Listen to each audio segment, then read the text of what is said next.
この世界には偶然では説明できない、まるで見えない糸に導かれたような奇跡の出来事が確かに存在します。今回は実際にあった奇跡のような偶然の話をもとに4つの物語をお届けします。その一つ一つに人の心を動かす不思議な力が込められています。まず最初の物語は未来を予言してしまったある小説家の話です。1898年、タイタニック号が建造される14年も前のこと、アメリカの作家モーガン・ロバートソンは一冊の小説を書き上げました。タイトルはタイタン号の遭難。物語に登場するのは不沈船と呼ばれた豪華客船タイタン号。その船は大西洋を航行中に氷山に衝突し、多くの乗客と共に海の底へ沈んでしまうという内容でした。それはただの物語、フィクションでした。ですが、それから14年後、1912年、フィクションではない現実の世界で全く同じような悲劇が起きたのです。そう、タイタニック号の沈没です。しかも物語、フィクションの世界と現実の世界に存在するこの2つの船は名前がそっくりなだけではありません。船の全長、タイタンは243メートル、タイタニックは269メートル、ほぼ同じサイズ。最大速力はどちらもおよそ23ノット、定員はおよそ3000人、そして足りなかった救命ボートの数まで驚くほど一致していたのです。まるで作家のロバートソンは未来を見ていたかのように、物語はまさしく現実のタイタニック沈没を予言していたのです。この奇妙な一致は後に新聞や研究者たちの間で話題となり、予言的小説として騒がれることになりました。偶然だと片付けるにはあまりにできすぎている、そんな声も多く上がったといいます。これはただの偶然だったのでしょうか、それともまだ存在しない未来の記憶が作家の無意識に届いていたのでしょうか。時として物語は現実よりも真実を語ることがあります。私たちの未来はすでに誰かのペン先によって描かれている物語なのかもしれません。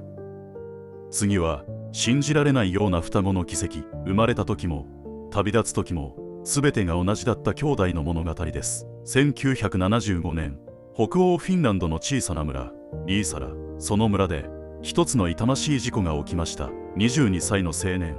エサ・ペンティラさんは仕事を終え、いつもの帰り道をいつものように自転車で走っていました。その時突如、横から走ってきたトラックにはねられ、そのまま命を落としてしまったのです。あまりに突然の悲報に家族は言葉を失いました。特に彼の母親はその場で膝をつき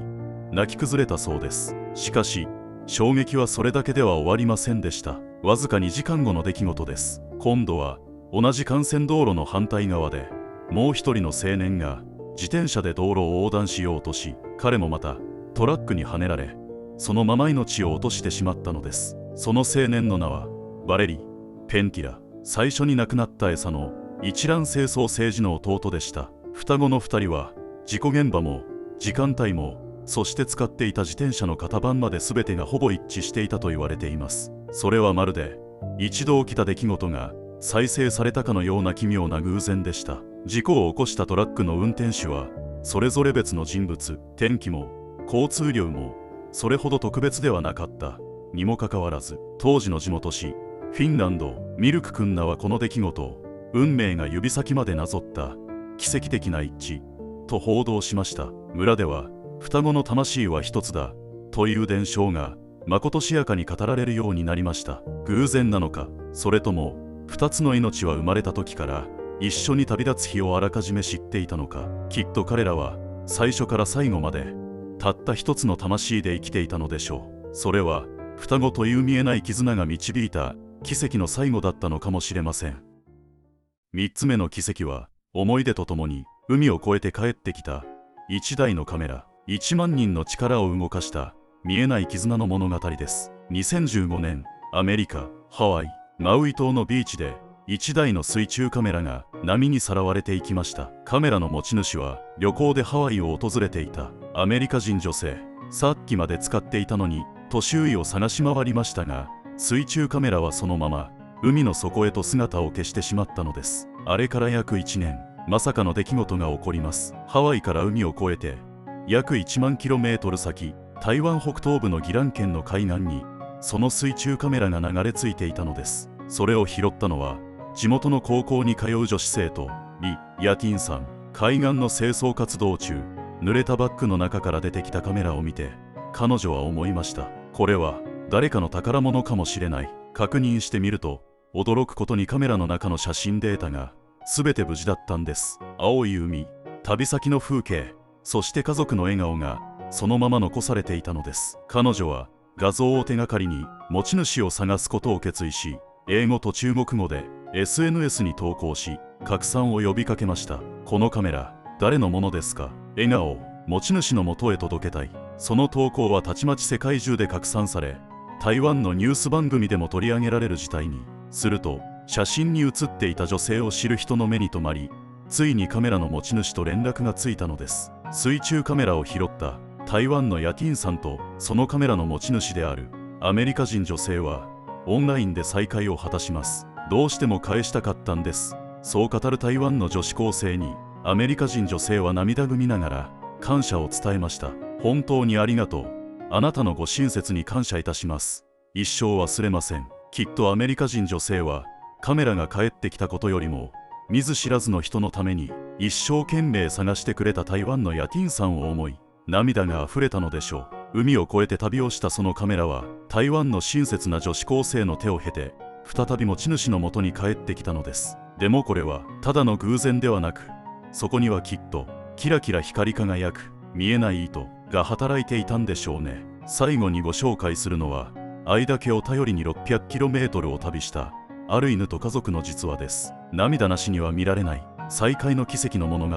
2021年アメリカカンザス州の町オーロラ、ここで暮らしていた一匹の雑種犬バディがある日突然家族の前から姿を消したのです。バディは家族にとってかけがえのない存在。朝も夜も名前を呼びながら家族は探し回りましたが、何日経っても見つかる気配はなく、やがて季節が変わり1年、そして2年が経ち、家族は半ば諦めかけていました。もうバディに会うことはできない、抱きしめることはできない。そんなある日、600km も離れたネブラスカ州オマハの保護施設から一本の電話が届きます。そちらで行方不明になった犬に似た子が保護されています。保護された犬にはマイクロチップが埋め込まれていました。実はバディの飼い主は念のためチップを入れていたのです。スキャン結果に表示された名前はバディ。それは紛れもなく愛しいあの子の名前でした。そして再会の日、施設に到着した家族を見つけたバディは尻尾をちぎれるほど振りながら一直線にかけてきて、そのまま飼い主の腕に飛び込んだのです。バディバディと叫ぶ家族、その喜ぶ姿に施設スタッフや取材に来た記者たちも感動の涙を流しました。この再会劇は地元ニュースや SNS で 600km の奇跡として報じられ、たくさんの人の心を動かしました。どうしてあんなにも遠く離れた場所から帰ってこられたのか、なぜそのタイミングで見つかったのか、理由は誰にも分かりません。でも飼い主はこう語っています。きっと夢の中で家の場所を思い出してくれてたんだと思うんです。愛が導いた奇跡の再会、感動の再会。たとえ時間がかかっても大切な存在は必ずあなたの元に帰ってくる。そんな奇跡のような実話です。この世界には偶然では説明できない、まるで見えない糸に導かれたような奇跡の出来事が確かに存在します。あなたは自分を愛して周りの人を愛してただ待てばいいのです。あなたの運命の糸が光り輝く瞬間が未来に確かにあるのですから。